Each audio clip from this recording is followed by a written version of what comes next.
Hello and welcome to the Ice Guys.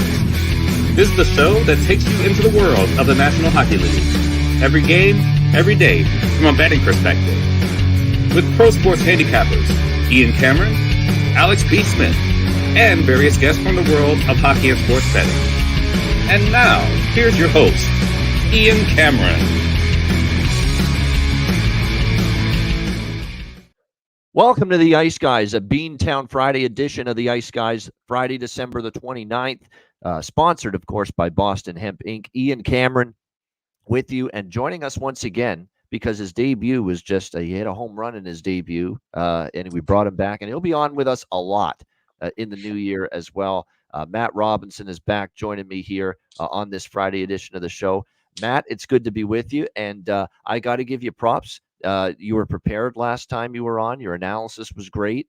You could tell that you put into you were ready for your PTO. You've got a contract. You're going to become more of a regular contributor here on this show. And not only that, I'm sure you're ready to go with great insight and analysis again. You've brought to us here one of the best background views we've ever had from a guest on this show right now behind you. That's spectacular, man. Yeah, no, glad to be back. Appreciate you having me on again. Looking forward to jumping in more regularly starting in the new year. But yeah, I'm up at my parents' place. I was up here with the family through the holidays, headed back to my apartment here after the show. But yeah, I always get some good laughs at this background, whether it's work calls, Zoom calls, things like that. So, but yeah, excited to be here.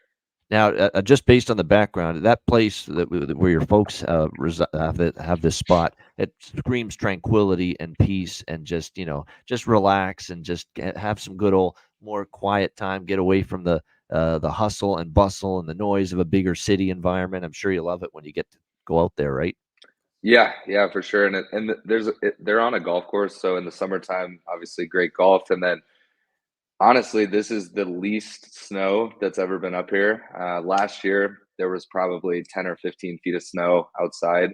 So it was a little different Christmas. I think it was, in the 40s here in California. So, but yeah, it's always a good time getting out of, traffic. There's not really traffic here. Everything's a little more slow paced for sure. Yeah, if it was like 10 degrees colder, we'd have like 3 feet of snow on the ground by now because we've been getting hit with a lot of precipitation, but it's not been fucking cold enough for snow for it to stay on the ground. It's been rain for the better part of the last several days, but at least a little sunshine now. But I say to everyone complaining about the fact it wasn't a white Christmas this year, I'm like, shut the fuck up. You want to be shoveling this shit? No, I don't. Yeah. So you can stay away for as long as it wants to. As far as the snow is concerned, I do not want it anytime soon. I'll be happy with rain. Thank you very much. It didn't rain on our parade last night, Matt, in the Montreal-Carolina game. And we'll recap last night briefly. But instead of me, let's throw it to you. The recap of Thursday night. How did it go with NHL betting for you? Yeah, as you mentioned, it kind of started out hot. I was on the show a little bit last night or yesterday in the chat. Was on Montreal team total over. That almost hit in the first period, 2-2 in a game that you have the over and the first period over. Always a great start. So was good to see that play out exactly how you thought. Two, don't want to say weak, but maybe not as consistent goalies always helps. Got a little lucky in the late game with Edmonton. Their team total over, their first period over. But yeah, I had LA. I jumped on Alex's LA. So that was obviously a miss. Vegas played well. And then in that other game, which I'm drawing a blank now, what was the other 7:00 game? It was Montreal, Carolina, Philly, Vancouver, which was a great job by the Flyers last night. Great win for them. So yep. I was on Vancouver three-way. I figured, Philly coming off the break, having to fly across the country, maybe it would give Vancouver a quick jump, but Philly came out hard and, kind of took over. I know Vancouver tried to bounce back, but then Philly scored right after they got their first one. So Philly kind of cruised into that win, but no over there. So I wasn't on it, thankfully, but yeah, so. Yeah, I only had the draw in the Canucks game, but you're right. It was great to see the Oiler team totals cash in. LA Vegas was the game that hurt a little bit. We had LA and we had a piece of the over there, but credit to Vegas. I think after that 5-2 loss to Anaheim, they buckled down a little bit on defense, and you could tell Logan Thompson. I was surprised they started him on back-to-back nights, but they did, and he played a lot better. And they need him to play well right now. We know he's a capable goalie. He's had some struggles lately, but they got to get him back in form. And I think they've noticed that. Like, let's give him this start. He's got to be our guy now, with all due respect to Yuri Patera. If we're going to start to win games and get it back out of this funk, we got to get Logan Thompson going. And that was certainly a better start from him. And credit to Vegas. They dug deep against a really good LA team. That's only LA's third road loss of the season and only their second regulation road loss as well. So good performance there. The best bet for me was a easy winner with Montreal, Carolina over 6.5. That was a good game for me as well. You mentioned some of the props that hit. Montreal, a feisty effort, but Carolina survives and they find a way to get that 5-3 victory. I still say, though, bet Carolina overs right now, especially if they're going to have Ronta in net, because Ronta's not going to pitch a clean sheet. He's not capable of that right now. He's just he's been fighting it with his confidence. To be honest with you, the team defensively hasn't been nearly as sturdy Carolina in recent games, but it's more so Ronta's play has been underwhelming. So certainly whenever he's in net, I'm interested in overs. And Carolina's all of a sudden, look, they are a good offensive team when they get Aho and Svechnikov going. And what huge nights both of them had. I think it was a 3-4 point night last night for Aho. He was just absolutely outstanding. Svechnikov again makes an impact. Look at the difference it makes in Carolina and what a better team they are, especially at the offensive end when both Aho and Svechnikov are going, Matt. You saw it clear as day against Nashville coming out of the break. Both of them had a great game. And again, last night against Montreal, they go as those two guys go. They've got to be big. And when they're not, you see the noticeable difference. And that's when they're losing games, when Aho and Svechnikov are invisible men out there. Yeah. And not to mention Stefan Nason, point over half, cashed in once again. Dallas native, always gotta throw him on when he's on the card. He's a good player. He knows his role. He knows what he's got to do to be effective. Yeah, and again, he's getting the opportunity to play some power play and top 6 minutes, which he can be thrown on the third line and still get some PP time in front of the net. So always, when the odds are there, always a good pick. Yeah. You didn't play with him, right? You just mentioned him because he's a Dallas native. Yeah. No, so he's a year younger than me, but his AAA team always played up in our division growing up, and he's from the same suburb as me. So actually, when I played club at the University of Arkansas, our player assistant coach was Stefan Nason's best friend. Like, they were best mans in each other's wedding. So he would always come do training camp with us because we'd do it, late August. So it'd be a nice ice time for him before he went to, real training camp. So good buddies of his, had beers with him at the bars a couple times. So I wouldn't say we're best friends or anything, but definitely good buddies. So. There you go. Good friends. There you go. That's so you do know them. That's pretty cool. Another reason to root for him. And Alex and I, even before we came in contact with you, Matt, like we've been pumping the tires of Stefan Nason for a very long time here and talking about, the underrated player he is, how when he seems to get a greater opportunity in the lineup, he makes the most of it. So it's definitely been noticeable. And like I say, he knows his role. He's been good. He gets to the front of the net, tries to create screens and traffic for the goaltender, knows to go to get to that area to score goals. That's what you want to see out of a guy like Stefan Nason. So he knows his role and he's done a good job with it, thriving in it right now for the Carolina Hurricanes, and always undervalued, as you know, in the player prop market, Matt. There's no doubt he has been getting great value, whether it's goal prop, assist prop, point prop.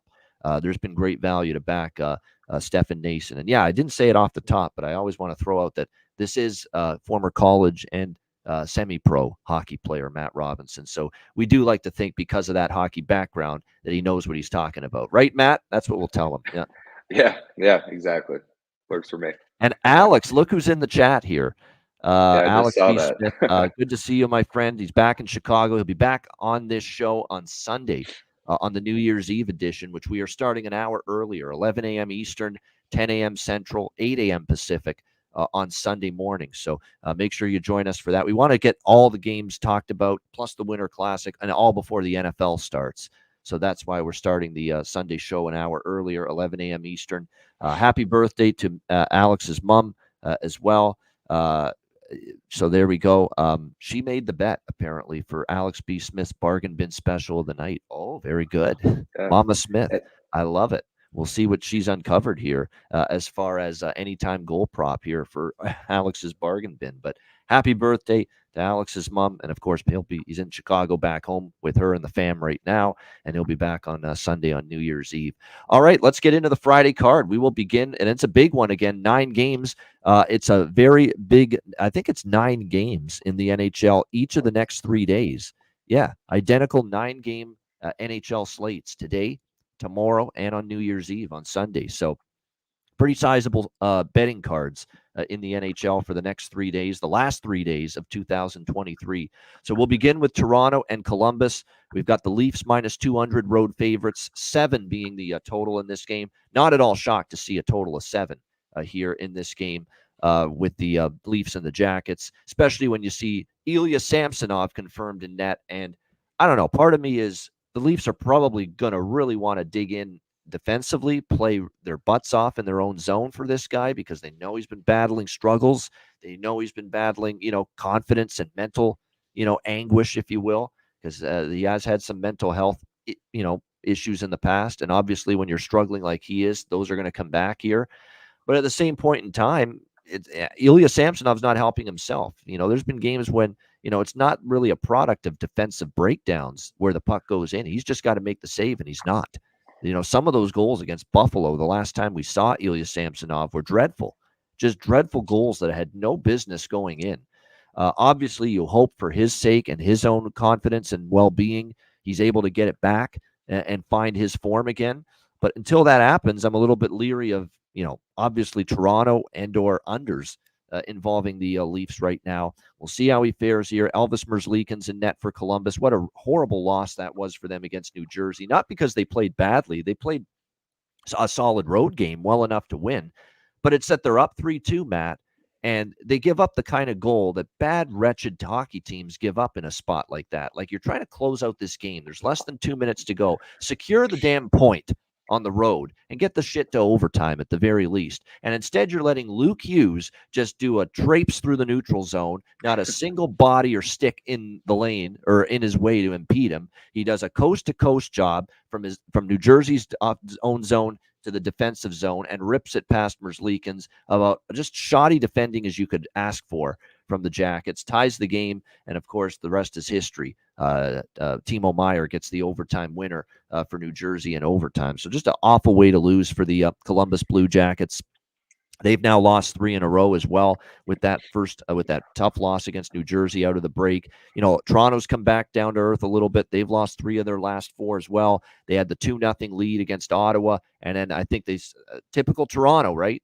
It's going to be an easy night. We got those 2 quick goals, and then they got outplayed in the last 40 minutes by Ottawa, and the Senators come back to beat them 4-2 in that game. So you have 2 teams that are off frustrating losses. I'd expect both of them to show up. Now, this is the 3rd meeting in 3 weeks with these teams.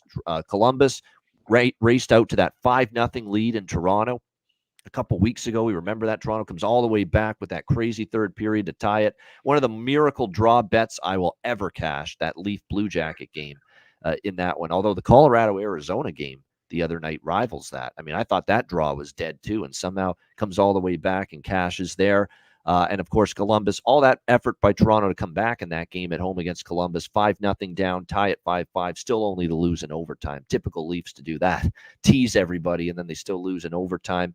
But then Toronto faced them in Columbus last Saturday, and they played a pretty good game overall, 4-1. And Martin Jones was in net. Obviously, Samsonov tonight. I like first period both teams to score here in this game. That's the clear choice for me when I look at this matchup. You got Columbus off a frustrating loss to New Jersey, Toronto off that 4-2 setback against Ottawa. So I'd expect both teams to really be wanting to get off to a good start early in the first 20 minutes in this game. So that's a good look to me as the first period, both teams to score at plus 142 right now at FanDuel with that bet.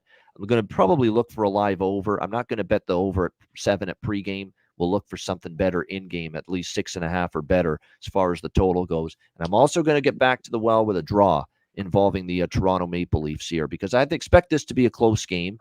Toronto's going to be looking to bounce back. Columbus will as well. And I think even though the Leafs are the better team, with Samsonov and his struggles in net, Matt, I don't know if they're going to have it in them to pull away and run away and hide from this Columbus team here in this game. I think it's going to be a pretty close, pretty competitive game, start to finish. So I'll take a shot with the draw, especially since we saw one of the two meetings this year go to overtime. We know the Leafs have been one of the league leaders in overtime games this year. And Columbus, they've gone to overtime, Matt, in 3 of the last 6 games.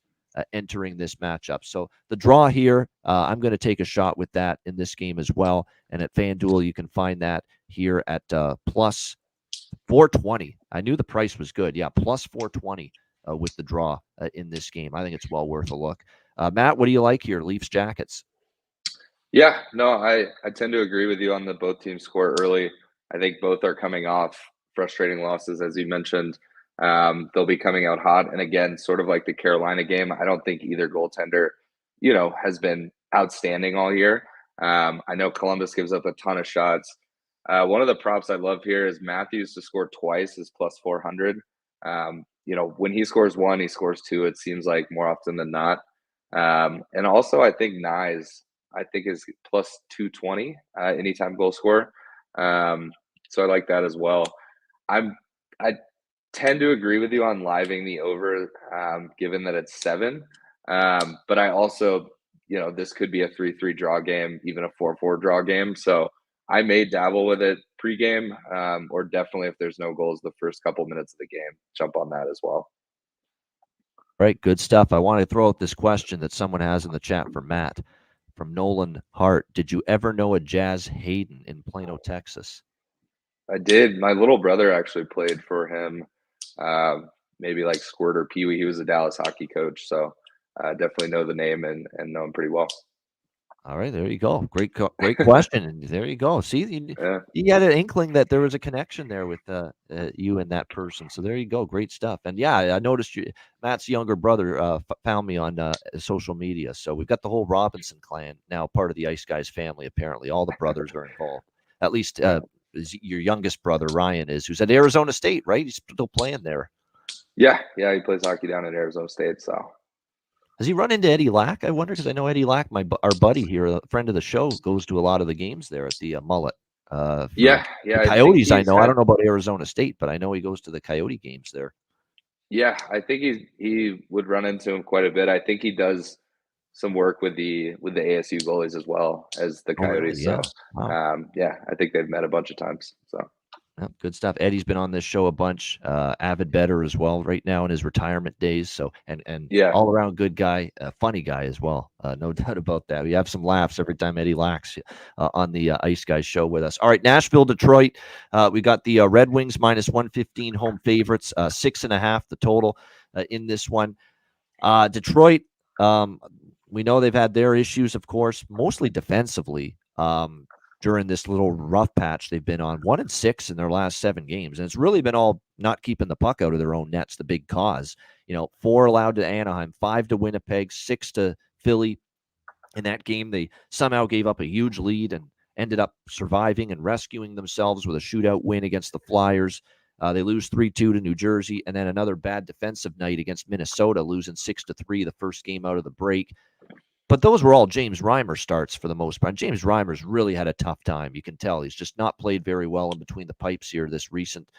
And they've had no choice. They've had to go with Reimer because of all the injuries in goal with Husso and Alex Lyon being unavailable for the Red Wings. But the good news is Alex Lyon is back tonight for the Detroit Red Wings, and not a moment too soon. He is confirmed in net for the Red Wings. We'll see how he fares. His numbers are great this year. 4-3-1, 2.14 goals against average, .932 save percentage. I do a show every Friday with my good friend Jimmy the Bag, Pub Sports Radio. I'm sure many of you know that, Betting with the Bag. And every Friday we go through every NHL game on the card. So actually, I break down the fucking whole card twice now on Fridays, start to finish. So I hope you appreciate that, everyone watching. I got to talk about every game twice, but that's why we love you guys and we love this show. So that's why we do it. But nevertheless, we talked about Alex Lyon. Jimmy told me that he thinks Alex Lyon's going to regress, not be able to keep this up in between the pipes. And I said, I think at some point that will happen too. He'll come back down to earth a bit, but at the same time, you look at the situation here with Lyon. This is now an extended, not only this year has he been really good for Detroit, this goes back to late in the spring last year, late in the regular season with Florida, where he just put together this great run and goal, terrific net minding, was a big catalyst for getting Florida into the playoffs. And his numbers now, Florida last year, 9-4-2 in 15 games, 2.89 goals against, 912 save percentage. This year, 4-3-1, 2.14 goals against average, 932 save percentage. His numbers are actually even better this year than they were down the stretch with Florida. So that's 24 game sample size. And Jimmy said the sample size isn't enough to say that Alex Lyon's a legit good goaltender now. But it's also not been short enough where you can just totally poo-poo what Alex Lyon's doing. You know, he's been very, very good. He's been maybe even better than Husso at times this year in net for the Red Wings. So to me, it's an upgrade from James Reimer. There's no question the way Reimer had been playing. So, you know, it probably makes Detroit a little more dangerous tonight and moving forward with Lyon and net, unless we see him, you know, start to struggle again. But we haven't seen signs of that for a long time. The thing is, though, I don't want to be betting against Nashville, you know, off 2 straight losses at home against Dallas and Carolina, very good teams. Matt, I mean, you're a Stars fan. That was the craziest batshit crazy finish I've ever seen to a game in a long time, Dallas-Nashville last Saturday, where it's 2-1 Nashville, and then 15 seconds left in the third period, tie game, and then you think going to overtime, and it absolutely shocked me as someone that was on the draw. And there's Dallas with a Yoni Hakanpää seeing eye shot with seconds left, and Dallas wins in regulation 3-2. I couldn't believe what I was seeing. And I'm 38 years old now. I've watched sports for 30 years, and I said it after it happened. At some point, you'd think there'd come a time when you've seen everything, and that's something I had never seen before, that Dallas-Nashville game. A comeback like that where it goes from 2-1 down to 3-2, winning in regulation in the final 15 seconds. Never have I seen that before.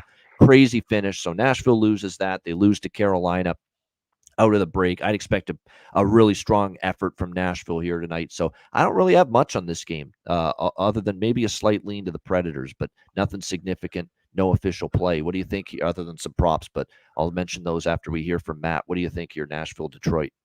Yeah, and getting back to that Stars game, the funniest part was Razor even said after the faceoff, "Oh, looks like we're going to overtime," and then boom, goal. But obviously, Oops. a tough loss for Nashville. Crazy, absolute crazy finish.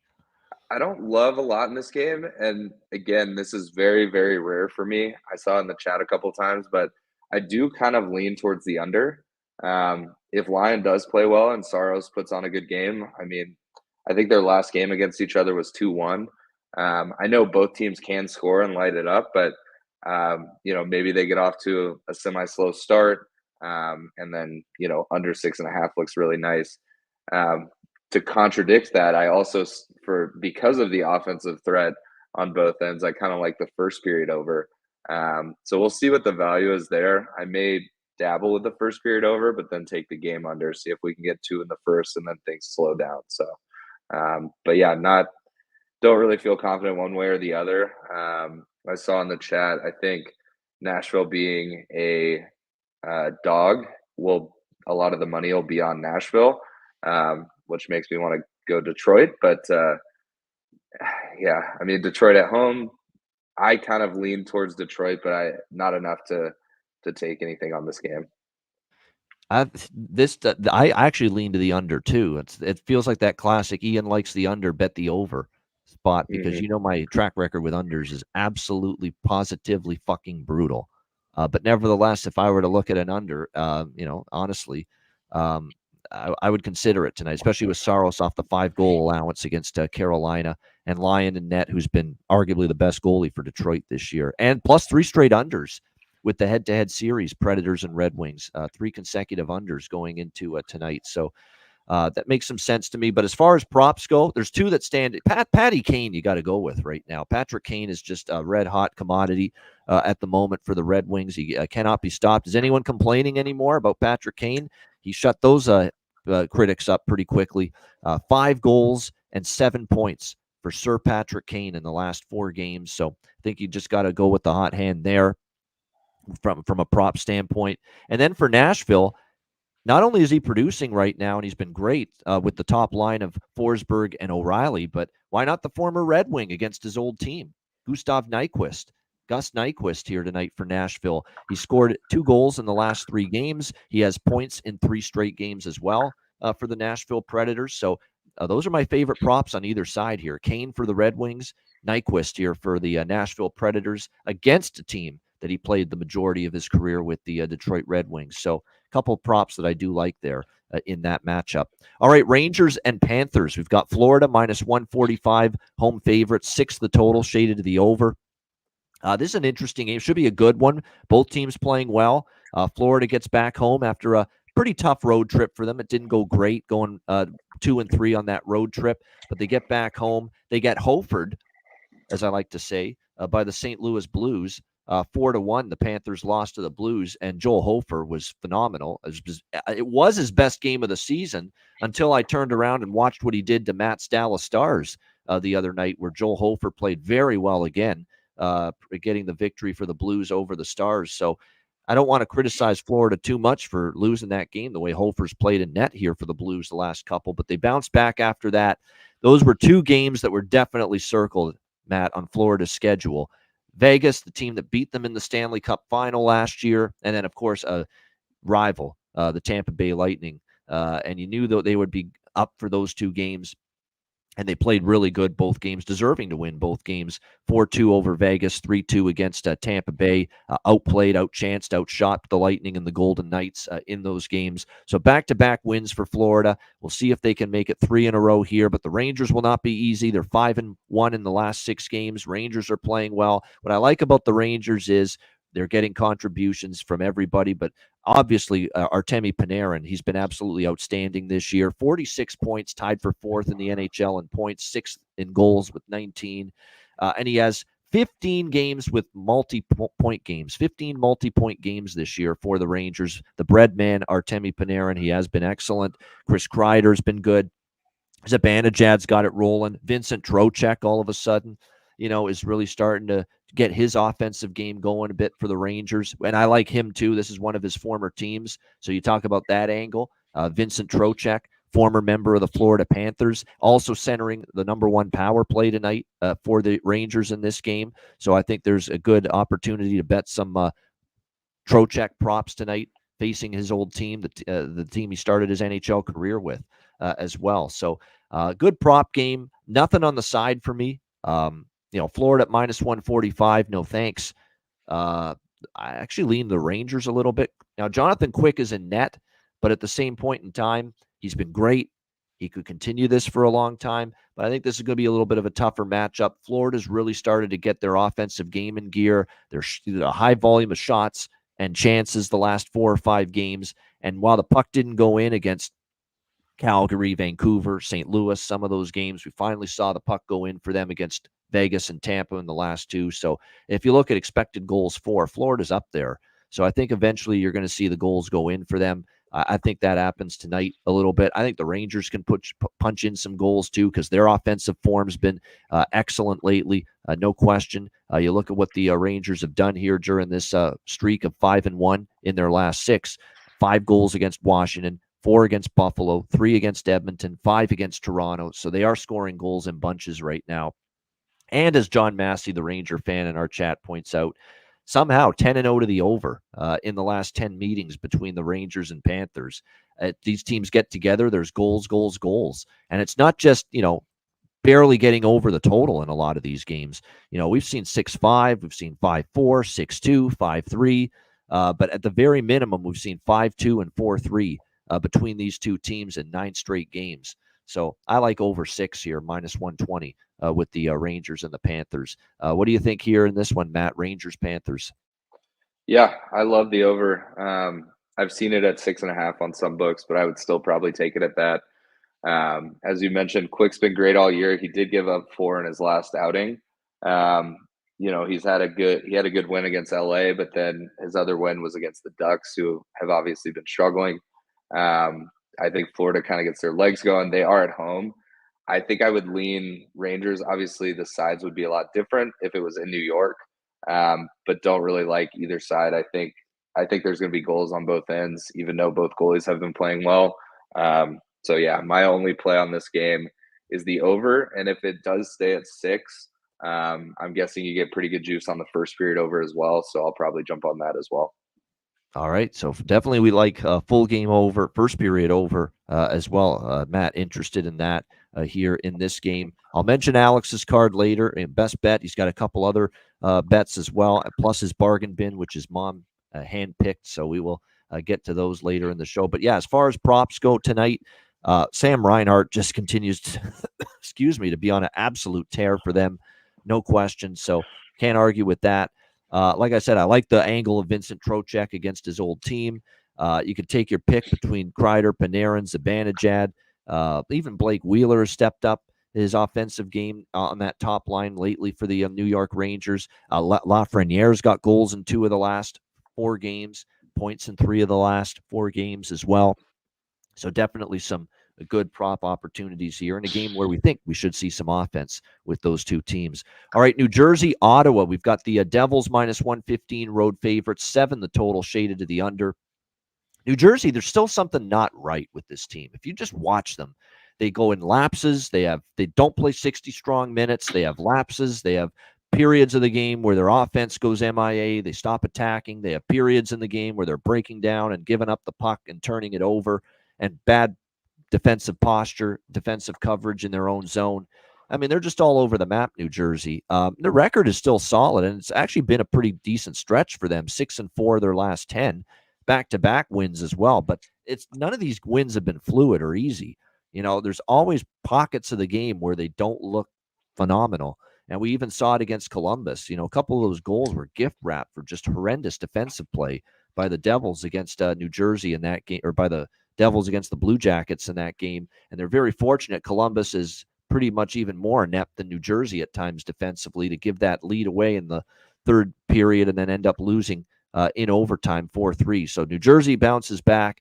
And if you're the Ottawa Senators, you know, we've been waiting to see signs for this team under Jacques Martin of coming together, finding ways to win, closing out games. First couple, now this was obviously a problem for them all season. Going back to when DJ Smith coached, it was just a bad team as far as defending and protecting leads.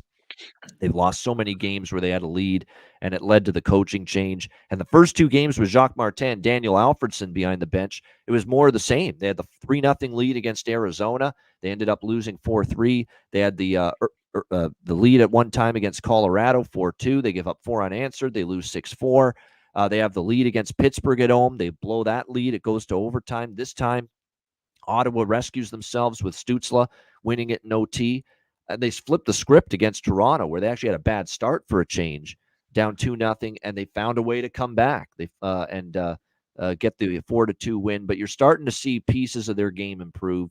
You know, that was good to see how when they got the lead against Toronto, Toronto didn't tie it. They didn't give up the lead. They finished it off. They put it away into the empty net. So that's 2 straight wins, a positive momentum for the Ottawa Senators going into this game. I think they can carry it over here. I mean, New Jersey to me is just not a team I'm really all that trustworthy of right now with their overall team play. You can get Ottawa here at a slight home underdog price. I got it at plus 102, plus 104. I do like Ottawa here in this game, actually, to take care of the New Jersey Devils, who are just a little bit too erratic for me right now. A little positive momentum going for the Ottawa Senators after these back-to-back wins against the Penguins and the Leafs. Back home again here for this game where they've been much better than they've been on the road. So I do like Ottawa here in this one, plus 100, plus 105. And I also like the draw.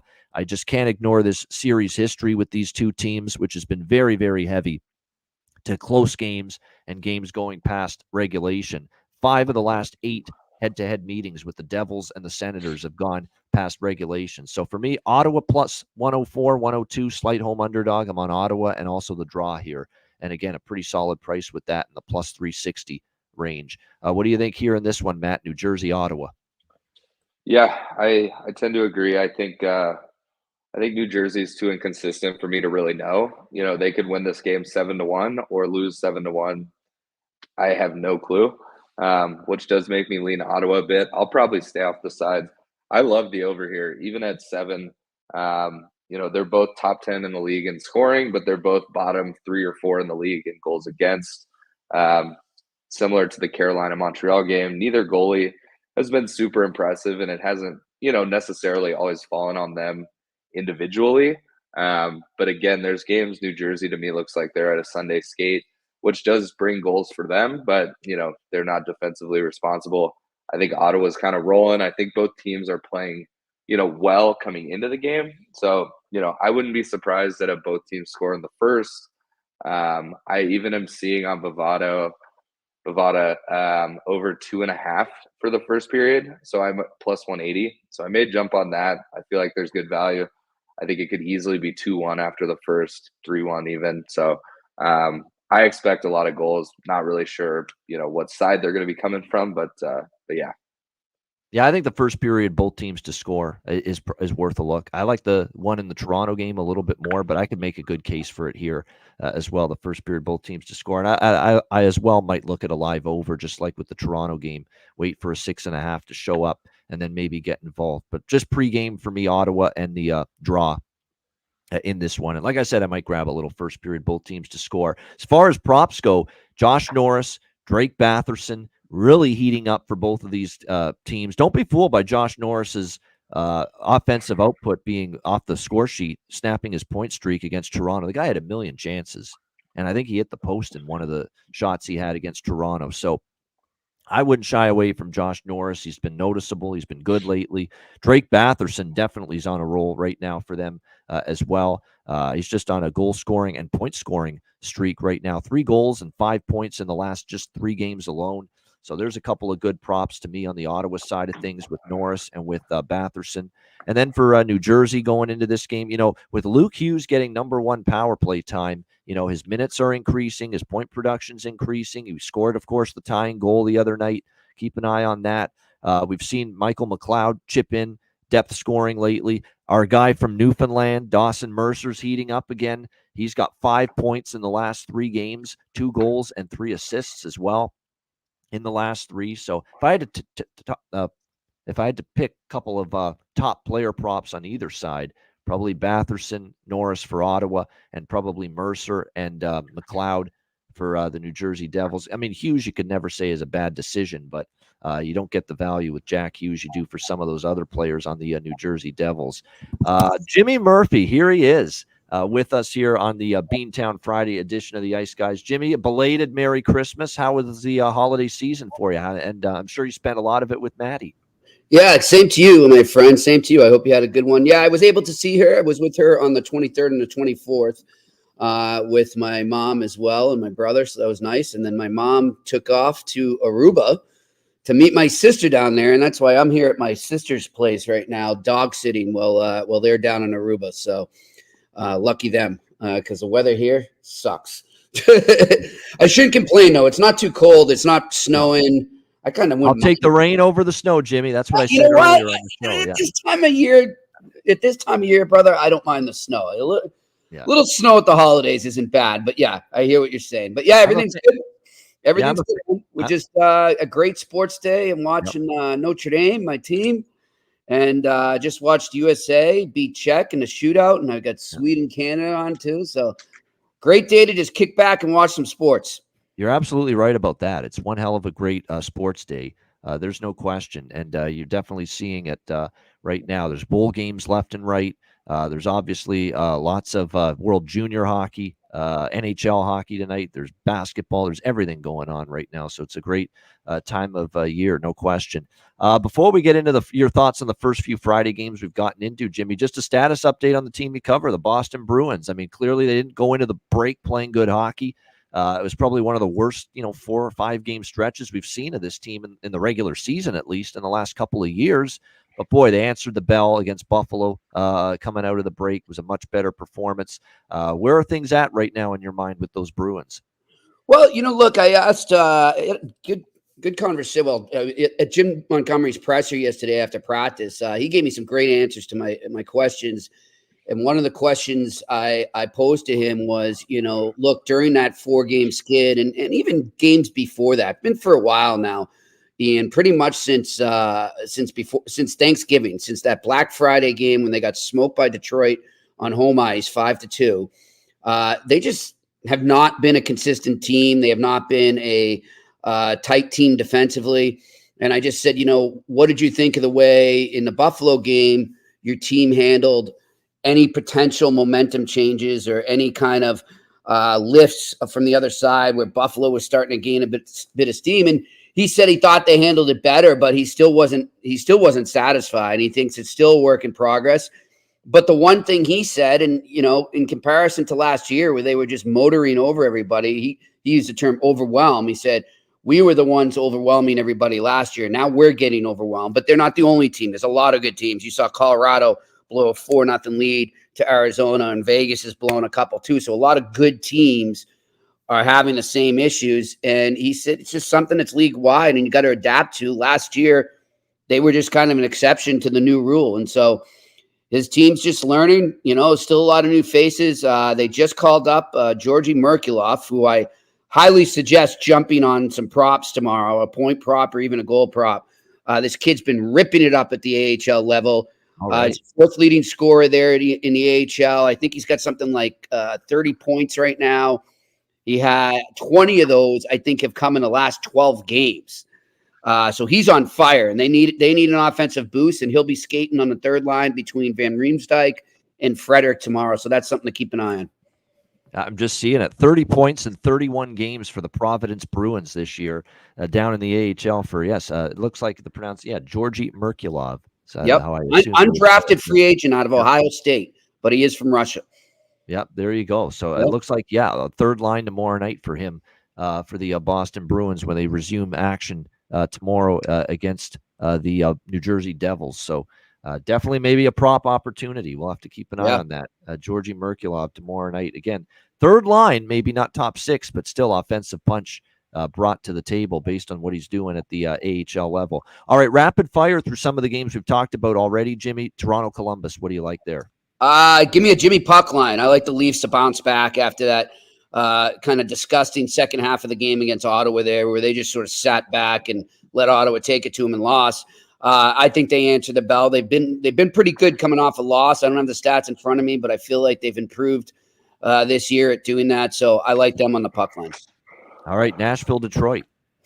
I'm going to go with Detroit here just because I think they're due. I love the over as well because they are allowing a lot of goals. Nashville has been in some pretty good goal-scoring games as well. But I like Detroit in this one, so give me Detroit in the money line. Alex Lyon back in net tonight for the Detroit Red. He's actually much better right now, in my opinion, than James Reimer. James Reimer was a tough go for him these last few games for Detroit. And Lyon numbers continue to be good. We'll see if he gives them a boost in between the pipes tonight there. Rangers and Panthers, a good one. What do you like there? Well, I should say about the Red Wings, just because I can't resist the pun, they should give him the lion's share of the start. That's all right, very good. Sorry, I couldn't resist. Well done, Jimmy. Well done. I like their look. This game, I like a tight battle. A lot less scoring.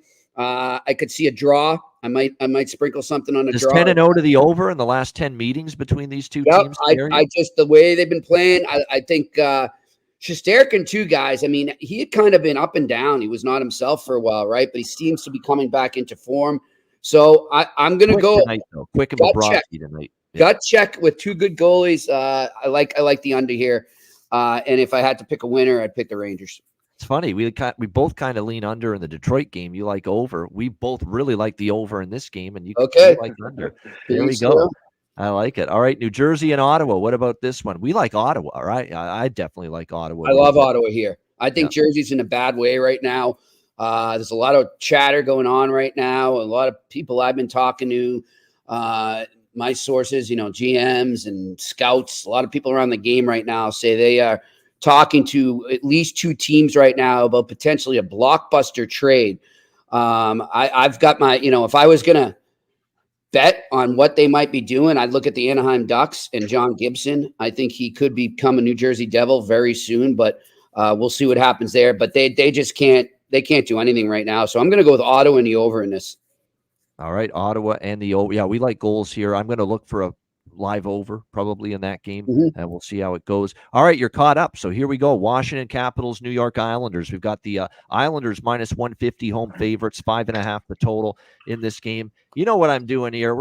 Look, I get it. The last two games we've seen no overtime games with the New York Islanders, but I don't think if you go back and look at their schedule this year, the Islanders haven't gone very much more than two consecutive games without an overtime game That's how many close games and overtime games they've been in this year. If you look at their schedule, really since mid-November, they had those 3 straight overtime shootout games, 2 regulation games back-to-back, then a shootout, 1 regulation game overtime, 1 regulation game overtime. And yeah, you got to go all the way back to very early November, the last time they had more than 2 games in a row without overtime or a shootout. So now they've had 2 games in a row with no overtime or a shootout. I think tonight there's a tight game. They just played an overtime game in Washington just recently, the Capitals and the Islanders. Remember, that was Ovechkin getting off the schneid, winning it in overtime with a power play goal to beat the Islanders that night. So I really like the draw here, Capitals Islanders. I'm going to take a shot with the over too. 5.5 with the Islanders, with their defensive play not as good this year, but they've been scoring more. I could see this one maybe finding its way up and over the total. Charlie Lindgren and Ilya Sorokin is your goaltending matchup here tonight in this game. Islanders did everything for me with the total the other night, giving up the 7 to Pittsburgh to cash that over. It was all Pittsburgh getting it done there in that one. So I think they'll play better tonight. I lean Islanders. I just don't want to lay minus 150 with them. So it's draw and over 5.5 for me in this game. Matt, what do you think here? Capitals, Islanders. Yeah, I'm definitely on the over. As I mentioned on the show last time, this year, anytime it's over 5.5, I'm taking it. More of a system play at this point. But I do see, the Caps, average goals this year is obviously very low, but they were off to a really slow start, and I think they've picked it up a little bit. I like the draw. After you mentioned that, I kind of looked through the Islanders schedule. I didn't see any times they go 3 games with no draws. So I'll definitely jump on that as well. As far as sides go, I do lean Islanders, but yeah, probably not worth the minus 150, 155. So. Yeah, I agree. It's just not the right price unless you're going to get them in regulation. But then again, that defies the purpose of me betting the draw. So that's why I'm just sticking with the draw here as well as the over in this one. Jimmy, what do you think here? Caps and Isles. Yeah, I mean, your instinct is to go under with these guys, right? But at 5.5, it's tough. I might see if I can somehow find a 6 somewhere, but otherwise I'm going to stay away from that. As for the game itself, I'm going on that draw as well, boys. I like this to be a tight game. A lot at stake in this game as well, especially with the Islanders coming off that loss against Pittsburgh. They got absolutely humiliated, so I would look for them to have a strong performance. But at the same time, Washington's just a real pesky team, man. And, I think it's one of those teams that doesn't get spoken about enough in the NHL. This Carberry has to be in the Jack Adams conversation as far as I'm concerned. There's a lot of coaches, I think, in it, but he has to be one of the guys that at least gets some recognition here because this has been a surprising team to me. Yeah, no question. He's done an outstanding job. No one thought Washington would be at this position in the standings. And with Ovechkin, too, playing the way he has. Yeah. Yeah. That's the thing. They've got this record with Ovechkin having the worst start offensively he's had in years, if not his career. Right now with what's happened, but that shows you the way they've gotten better than expected goaltending, no question. They've got other like Anthony Mantha, who has been been atrocious since they got him from Detroit, and all of a sudden he's starting to produce for them. And Wilson and Strome have been excellent, and those have been the keys for them. In fact, I think when you look at it here, Mantha might be a decent option as far as player props here tonight. And Connor McMichael as well moved up to the top line. Yeah, Mantha's got 4 goals in the last 3 games. He's actually a very good prop option. He's finally found some offensive footing here with the Washington Capitals. And McMichael centering the top line, it might be worth a look here as well as far as props. I would go with Nelson, and I would go with Horvat for the Islanders because Horvat to me has been the catalyst for them. And after getting shut out by the Penguins, he's the guy it's going to start with offensively tonight, probably for the Islanders if they bounce back in this one. All right, next game up is Colorado and St. Louis. We've got the Avalanche minus 160 road favorite, 6.5 the total in this game. There is no way I'm laying a price with the Avs right now on the road. The road record is just too spotty right now. What happened against Arizona was, look, credit to Arizona. We know how good they've been at Mullet Arena, but that's still not a loss that should happen to the Colorado Avalanche, blowing that game the way they did. I mean, they've not been great away from Ball Arena in Denver. They've been like the Tampa Bay Lightning have been. They're the Tampa Bay Lightning of the Western Conference, where they've been very good at home. They've been average or below average on the road. They're 7-10 now on the road this season, the Colorado Avalanche. They're the Dallas Cowboys, if you will, of the NHL. Dallas, which can win all these big home games, can't win a damn thing on the road. Colorado's kind of playing like that right now. And I don't have – look, I know they're going to probably have a good effort tonight. When you lose a game like that, you're up 4-0, you lose 5-4 in OT, you want to bounce back, but I just don't know if I can trust them here. And I don't want to go against this freight train of momentum the Blues have had under Drew Bannister. It's one of those things where the coaching change has produced a bump. 5-1 in the 6 games since Bannister took over, a current 3-game win streak against Florida, Chicago, and Dallas. Wins against 2 of those wins were high-quality wins against good teams. I'm taking the Blues here, plus 140 in this game. I like the value. I like the way they're playing right now. Now, I would have liked it even more if Joel Hofer was in net again, because he's been spectacular the last 2 games. It's Binnington. They're going with him tonight. I don't love it as much, but I'm still going to take St. Louis here, plus 140. Lean a little bit to the draw here as well. I could see it, but I'm going to take the Blues here, plus 140. I just like what I'm seeing from them, and I've got just too much concerns about Colorado's consistency on the road. Not to mention, it looks like Ross Colton day-to-day due to injury. The injuries are starting to pile up a little bit again for the Avalanche, so that's a concern. Georgiev is in net for Colorado, and he was in net for that collapse against Arizona. He has given up actually 13 goals in the last 4 games, so that's not exactly the best performance level lately out of their goaltender, Georgiev, either, entering this game. Matt, what do you think here, Avs and Blues? Yeah, I agree about – I was leaning Blues, but I don't think I could take him with Binnington. He's given up 5 in his last 2 games. That Holfer guy he was great against Dallas. And Florida, the game before that. Yep. Yeah, and I know I'm a little biased to Dallas, of course, but I mean, Dallas dominated the chances, and the Blues ended up getting the dub. So after the collapse, I do think Colorado comes out hot. I'll definitely be on the first period over, and maybe both teams to score on this one. But I love the over, just given Binnington, giving up 5 in his last 2. Colorado obviously can score goals, but showed in Arizona that they can quickly give them up as well. So really just love the over here. I would be on the Blues if Holfer was playing, but I just can't trust Binnington right now. So we'll just stick to the over. Yeah, I think I might look to the over too, 6.5, maybe even a first period, both teams to score here as well. Avs coming off the collapse. St. Louis, has been getting on the board in the first period lately in a lot of their home games, especially at home. So I could see the first period, both teams to score. It is worth noting the last time these teams played, Jimmy, 8-2 in Colorado in favor of St. Louis. St. Louis, just shockingly, back on November 11th, they went in there and they just blasted the Avalanche 8-2, one of the worst games of the season for the Avs. And it was actually a Georgiev-Binnington matchup in net that night. Georgiev got pulled after giving up 6 goals in that game at home against St. Louis. So does the Avalanche have that in the back of their minds, that they got embarrassed by St. Louis at home here for this game? Perhaps. That would concern me a little bit as someone on the Blues, but not enough to keep me off them, because to me, I just don't like what I'm seeing from the Avs away from home at the moment. What do you think here, Jimmy? Colorado, St. Louis? I'm going against you here again, Ian, and it's no offense, but I just, like we've been talking about these bounce back games, and Colorado's been one of those teams who, they've had some stinkers, but then they turn around and they win that next game and they get some redemption.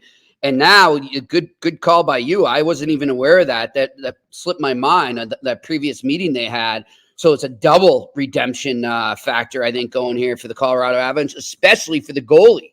I think he really wants to redeem himself after that last game. You saw him, too, after they gave up that winner, when he was just over on the bench. And I know they were just trying to review it and make sure it was a goal. But he was just so disgusted with himself. He was just like, what the bleep just happened? I mean, so he's got to have pride. I think he's going to come out. So I'm going to go completely against the grain here. The Colorado Avalanche on the puck line and the under. And the under. All right. And I'm going bold here if we can get it. I like a shutout for Georgiev tonight. I'm going to make a bold call that he gets a shutout in this game and redeems himself. Wow. How about that? Georgiev ends up getting the shutout here for the Colorado Avalanche. That is bold. I mean, the price you can get on that is obviously very, very rich. So keep an eye on that. But Yeah, yeah, a that's shutout fun. here for Georgiev in this one. I'm trying to see it. It take me a couple minutes to actually see what it is. But yeah, oh, there we go. Record shutout. Yeah, for Georgiev, 11-1. Yep. There you go. Plus 1100. Get yourself some New Year's Eve money.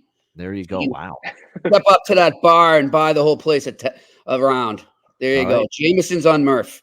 All right. Avs puck line and under for Jimmy. And I'm on Blues and over. So someone's winning here in this game tonight with the Avs and the Blues. And I think Matt's more on the side of seeing some offense here in this game as well with the Avs and the Blues. As far as props go, I'd say Nichushkin especially has got, he's been terrific. Look for him. Drouin has actually been producing lately for the Avalanche on that second line. And then for, St. Louis, don't overthink it. It's been mostly Robert Thomas and Jordan Kyrou lately for them. They've been absolutely outstanding. So I'd probably go back to the mix. And Jake Neighbors as well. Jake Neighbors got a goal the other night. Those are the ones I would target on the St. Louis side for props. All right, Chicago and Matt's team. He's been waiting all show to be able to talk about these guys, his boys from the Dallas Stars. Here they are hosting the Chicago Blackhawks, and they are almost minus 400 home favorites here in this game. A massive price. The total is 6 here, shaded to the over in this game for Dallas. They're off a frustrating 2-1 loss against the St. Louis Blues. So they'll be looking to bounce back here in this matchup, taking on the Chicago Blackhawks. I like the fight, the efforts we're seeing out of Chicago for sure, but more so again at home. On the road, not so much. We saw them get blasted by Seattle, 7-1, lose 4-1 at Edmonton, 7-5 at St. Louis. So a lot of their better competitive performances have been at home. That being said, it's just way too astronomical of a price to take Dallas here, but they are off a loss 2-1 against St. Louis. They've been pretty good off a loss lately as well. If you look at their recent results, I think they probably get the job done here, but not interested at the current price at anything. Maybe I'd look over here, quite honestly, in this.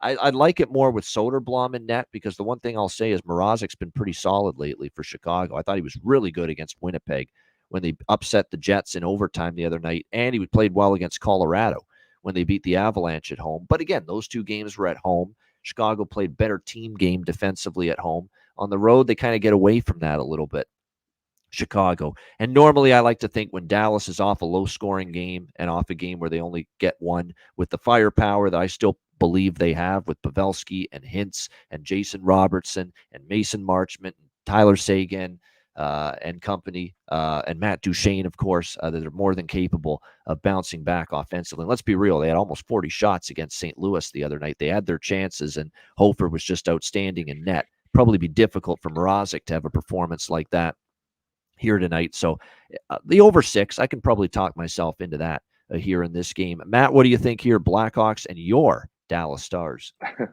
Yeah, I'm on the over. Obviously the first period over. Alex mentions it every episode. It's been hot all season. It obviously missed the other night, but I'm just on the full game over tonight. I'm off the Dallas first period. It's 2 in a row now that have stayed under in the first period for Dallas after that 11 straight that went over. Yeah. So just full game for me tonight. Yeah, and I agree. The sides, there's just not enough value. I do think Dallas tends to give up an early goal, and so you may be able to live them down 1-0 or even 2-0. I've seen that work out fairly well, them coming back. I do think I think props wise, I know Duchene is 7 of his last 10 over on his shots. I look for that to continue, so I'll be on Duchene's shots. And then anytime I think Dallas is going to have sort of an explosive offensive game like tonight, I've been parlaying Marchment, Seguin, Duchene all to get a point. I think it's like plus 225, 230. And, that can hit on one goal. That line's been their best line. I know last year, hence Pavelski, Robertson was obviously, their dominant line. But I think that second line has really been a big factor when they do win. They're a big reason why. And then I do have a stretch play that I'll mention in a bit that is around this game as well. My big bet. So there you go. He's got a bargain bin, it sounds like. Bargain bin special of the night for later in the show. All right, Jimmy, how about you? Chicago, Dallas. Yeah, this one's just a pass for me, guys. Just I don't like. I mean, if I had to force me into it, I'd take Dallas, but I don't like the value you're getting. So pass for me. All right. And like I said, as far as props go, yeah, anyone on the Dallas second line, it makes sense to me, especially off a 2-1 loss. I'd expect them to be a lot better. And that's where they've been even better than the Robertson, Hintz, Pavelski line, quite honestly, for the Dallas Stars, even more impactful. So that would be a prop I'd be looking at, any of those three guys. And for Chicago, Bedard, for sure, because he's been carrying them. It seems like he's the only one that's really you're starting to see it's Bedard and everyone else on this Chicago team, because Bedard gets their only 2 goals the other night, and what a beautiful overtime goal it was, end-to-end rush and just a perfect shot past Hellebuck. But again, shoddy defending by the Jets. That's Connor Bedard, folks. You may want to gap up in the neutral zone a little bit better than that, and try to get in his way a little bit. Nobody did for Winnipeg, and he took advantage of that. But Bedard and anyone on his line, it's really, you don't want to go much further than that with any Chicago props. They're a bit of an offensively challenged team at times, but Bedard looks to be with Kurashev and Foligno tonight. So anyone flanking Bedard is probably always the most interested I am as far as Chicago props here in the game tonight. And again, Bedard's really carrying it lately for the Blackhawks. All right, Arizona and Anaheim. We've got the Coyotes minus 130 road favorites, 6 the total here in this one. Arizona, what do we get from them after that kind of miraculous comeback effort, down 4-0 for Cobb to Colorado, and they come all the way back. They win 5-4.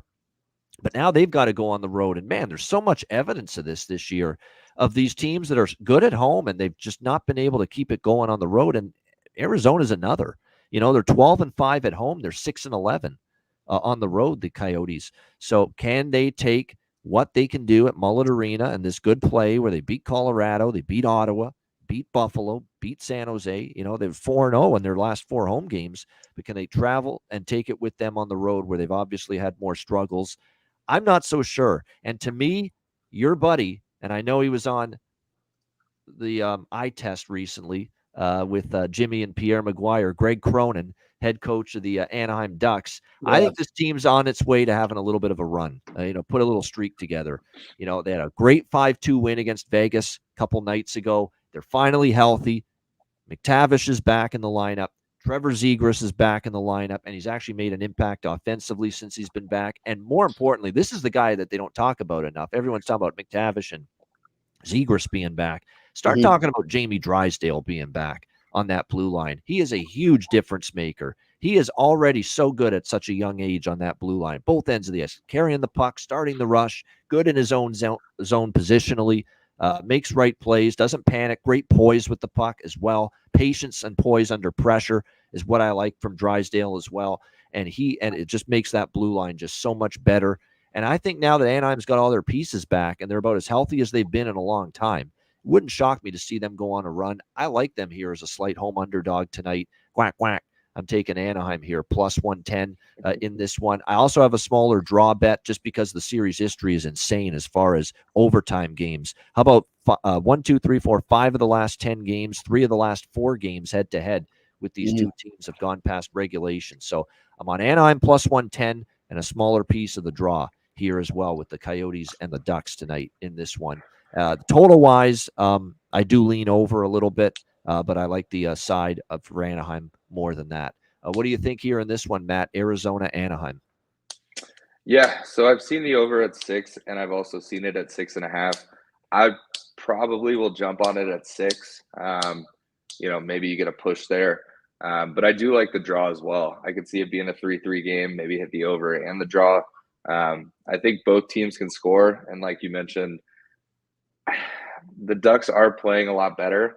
I want to lean with them being at home. But I do think Arizona can kind of find a way to win, as you saw in that Colorado game. But I do think they're better at home. There's something about Mullet Arena.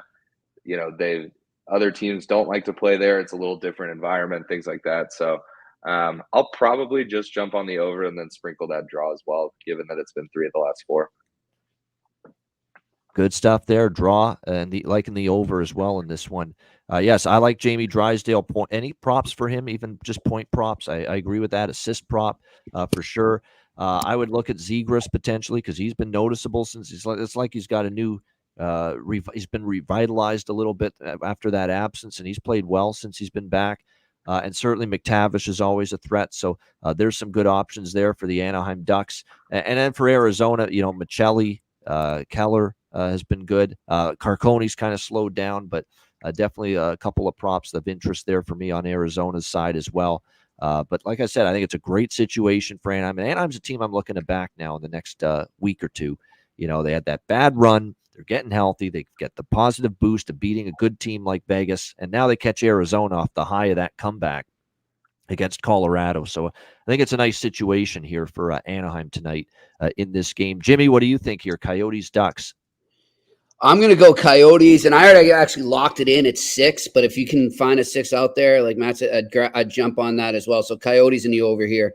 And guys, I'll just I got to get going because I got to prep. We're going on at 4, so I got to prep for that and get ready. All right, absolutely. All right, so, Philly and Seattle, the last game. What do you think there? Exactly. I'm going to go.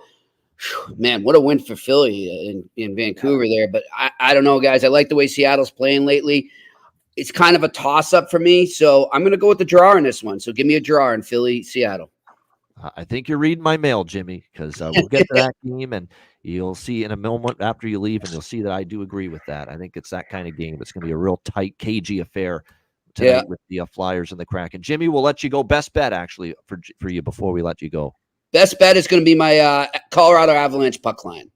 All right, Avalanche on the puck line for Jimmy Murphy with his best bet. Jimmy, it's always a blast being with you Fridays. Make sure you're tuning in Monday to Friday. It's still 3 days. Yep, we are. We're going to announce it today, but we can say it right here because it will be announced within an hour. About to be 5 days. Yes, we're going to be starting January 3rd. Of course, we'll only be Wednesday, Thursday, Friday next week, but starting next Wednesday and then going forward Monday through Friday every week, we will be 4 to 5 p.m. live. All right, 4 to 5 p.m. Monday to Friday moving forward. The eye test, Jimmy Murphy, and longtime NHL, coach, scout, broadcaster, analyst, Pierre McGuire, his colleague, for the eye test. Yeah, he's a big time media man now. Matt. Jimmy Murphy and Pierre McGuire. Text thread too, like I got with Pierre right now during these World Junior games because you know him. He knows everything about the juniors. Oh yeah. This is his favorite time of year. So yeah, it's fun. It's fun watching these games with him. Home of his most iconic call. Wham! A double Dion. Yeah. A double Dion. Yeah, that's right. Oh, and by the way, speaking of, and Pierre mentioned this to me, but I'm going to call him out. I don't care. What's with BX stealing that from him? A couple of weeks back, BX stole that from him, talking about a big hit and didn't even give him credit. So BX, give the credit where it's due, buddy. Yeah, that's Pierre's thing. The double D. Yeah, you're right. I think I remember him saying that. A double. Yeah, like it was on on the intermission show.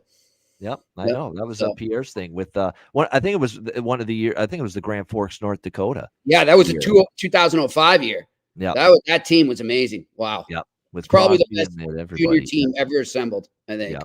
So. Yeah, that was no doubt. All right, Jimmy. Good luck with the show. We'll keep watching. It's worth it. It's great in NHL. If you like the nuts and bolts, diving in, deep dive to players and teams and the inner workings on the ice, off the ice. It's a great show. Jimmy Murphy, Pierre McGuire, the eye test. Jimmy, Happy New Year, and we'll talk to you next Friday. Yeah, and Happy New Year to you, and Happy New Year to everyone out there, guys. Good health and good fortune in the coming year. Have a good one. Absolutely. All right, Jimmy. Thanks again. There you go, Jimmy Murphy with us. All right, and we got one game left for Matt and I. Philadelphia, Seattle. Kraken minus 135, home favorite, 6 the total.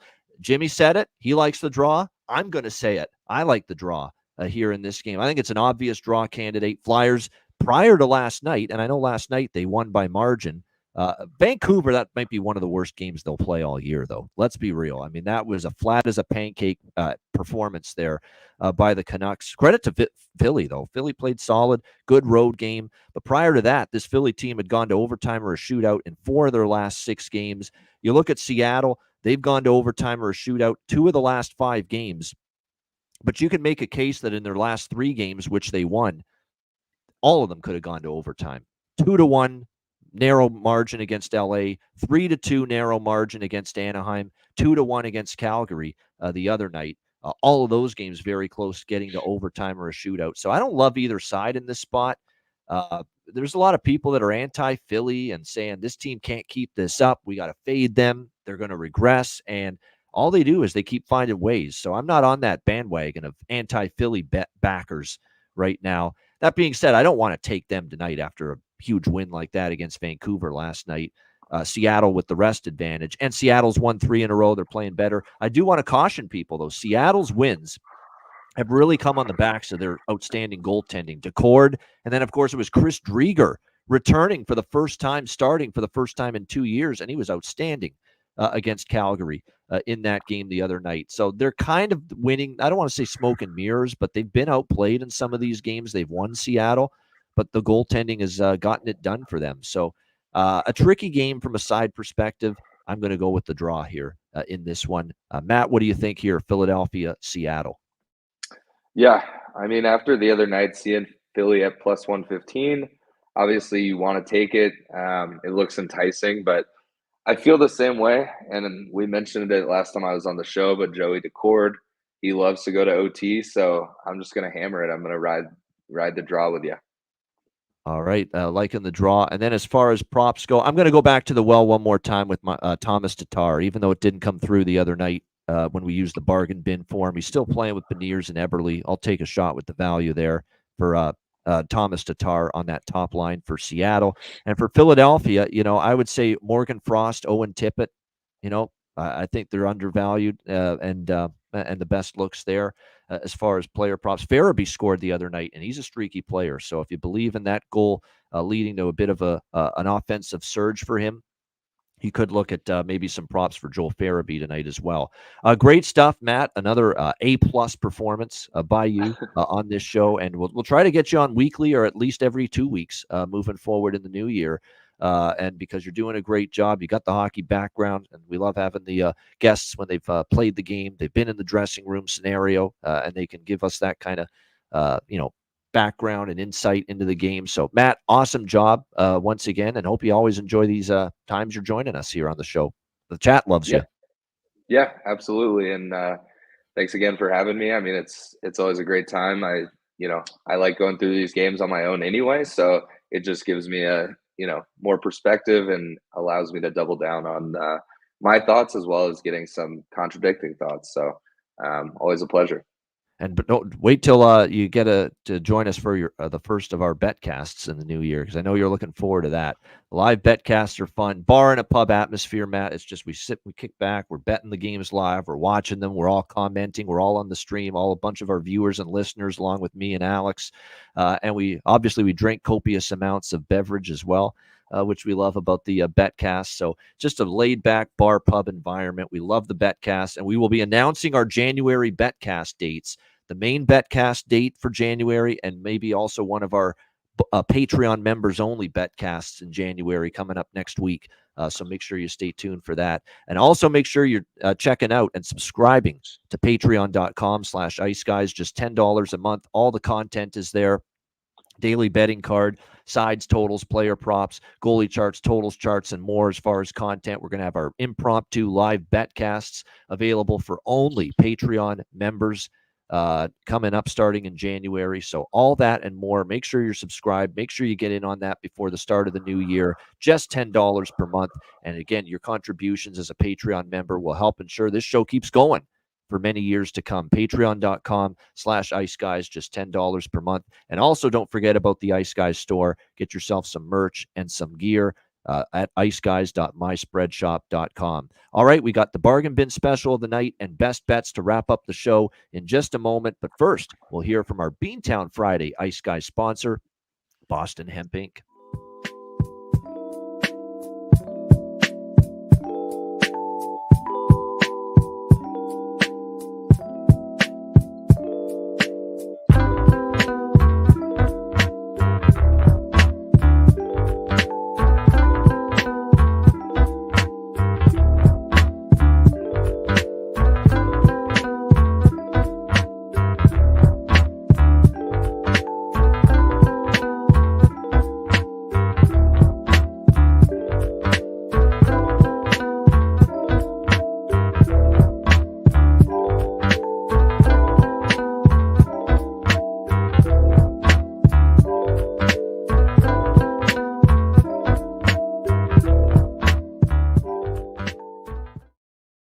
There they are, Boston Hemp Inc. Make sure you check them out. Our great Friday sponsors here of the Beantown Friday edition of the Ice Guys. Can't get away from this Henrik Lundqvist guy. He's on my television getting interviewed now over in Sweden at the World Junior Championship.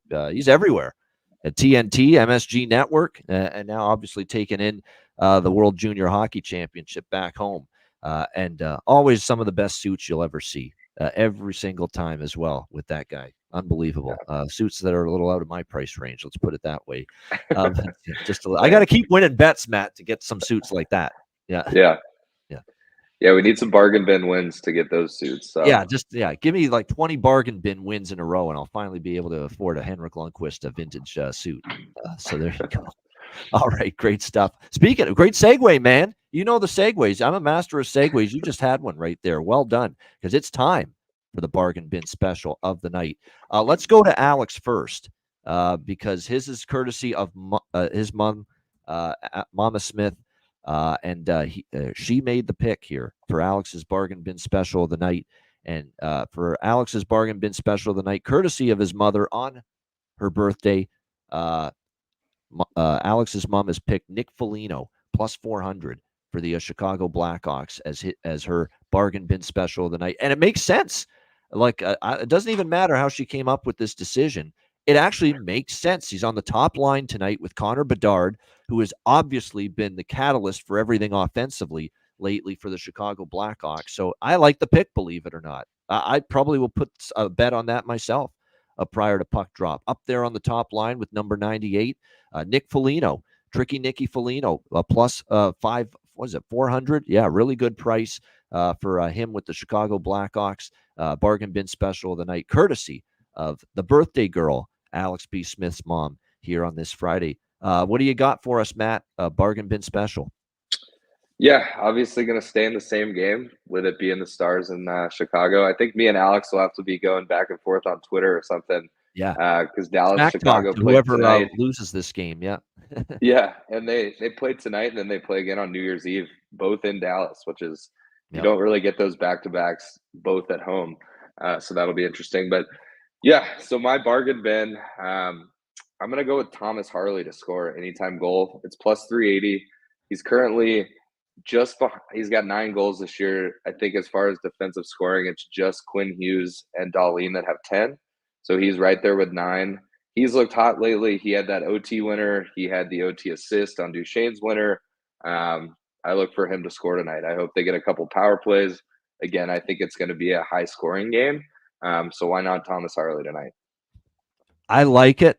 And you're getting a good price, as you mentioned. You're right, plus 380 with Thomas Harley. Not to mention, he's actually scored in 3 consecutive home games for the Dallas Stars. So he's done much of his goal scoring here in Dallas.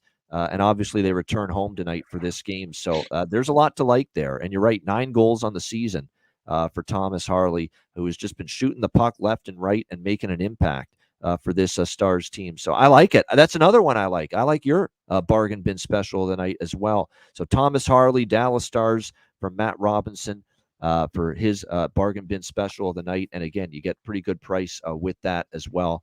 Plus 500 is actually out there at FanDuel with Thomas Harley. So really, really good price there for him. For my bargain bin special of the night here with the for this card, I'm going to go with something that I think it makes sense. It makes sense based on his recent production. It makes sense based on facing his old team. Now, this barely meets criteria, but it does, and that's all that matters.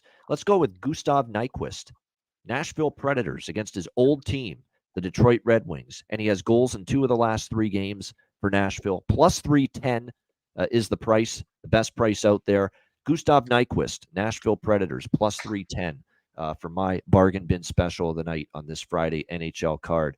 All right, it is time for best bets, and finally, I'm getting on a hot streak with the best bets. We'll see if we can keep it going here tonight. We'll start with Alex's best bet that he sent in, and his best bet is the draw with the Chicago Blackhawks and the Dallas Stars. So that's Chicago-Dallas draw, plus 425 for Alex B. Smith with his best bet. I also should point out he's on the first period over in that Chicago-Dallas game, and he's also on the draw in the Ottawa-New Jersey game tonight as well. So those are Alex's bets for this slate.